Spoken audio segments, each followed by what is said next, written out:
Oh, it is extremely important. We know that new technologies are very much about inclusion. New technologies bring people out of poverty, and it is extremely important nowadays to have women within this new, I would say, a global revolution of new technologies. Unfortunately, we know that there is nowadays a 12% gap in the digital inclusion of women, and the tendency is negative. 2013 it was 11%, and instead of bringing it down, it is increasing.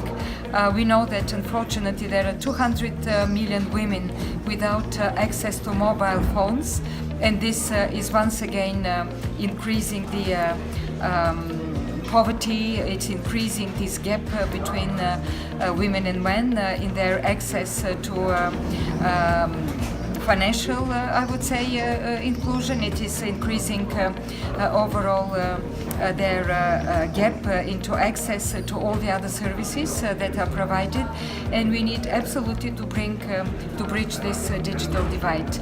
It is important also because new technologies give access to education, to lifelong learning, to entrepreneurship, to everything that women need to know about health, about environment, about bringing their children, about access to new ways of inclusion in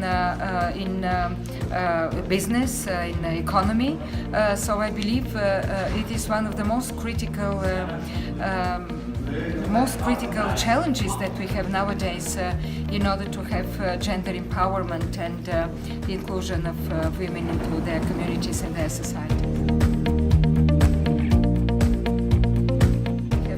Many women, because we do provide new technologies, new ways of giving literacy to women, and we know that when women receive through these new technologies literacy, they start their businesses, they start their small entrepreneurships. I have met such women in Afghanistan. I have met such women in Senegal, in many of the even least developed countries. This is probably one of the most powerful tool of uplifting women from poverty and giving them opportunities to rise and to be, I would say, equal partners in their communities, families, and societies.